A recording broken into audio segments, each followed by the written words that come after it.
mees, kes ei teadnudki ju, et esimest korda maailma ajaloos rahvas on hakanud aru saama, et ta ise pigistab ennast sisemiselt oma naabrite suhtes.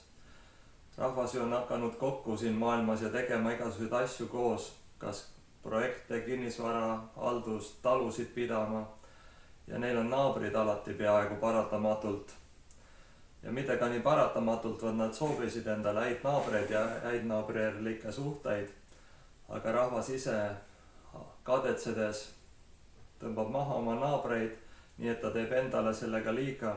Ja kui ta ühel hetkel taipab, et ta oli liiga tähtis enda meelest, tõstes end üles, et küll ta on naabrile palju head soovinud ja palju head teinud, aga naaber soovis ju talle halba ja vaata, milline ta on ikka süüdi ja palju mulle võlgu, siis hakkab ta aru saama, et ta südame suuruses osas need valud, mis ta teeb, mis see süda talle teeb, ta on ise põhjustanud, ja ta hakkab kahetsema, et äkki ta on süüdi teiste halvas saatuses või halbades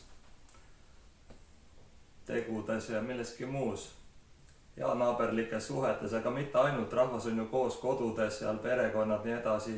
Nad kogu aeg on üksteise kõri kallal ja süüdistavad üksteist, et ma olin sulle hea ja sa olid mul halb, või siis, et ma olin sulle halb, ta on nii hea, aga ma olin talle halb. Selline süükoorem rahva sees on tunda nii null.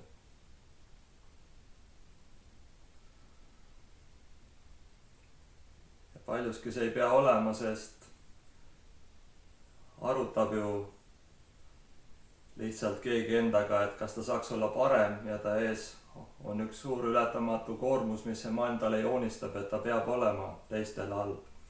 Nõidus likvideerib.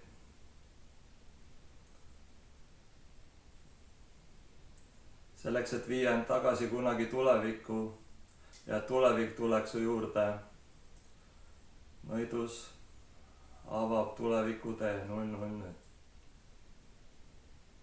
Algus.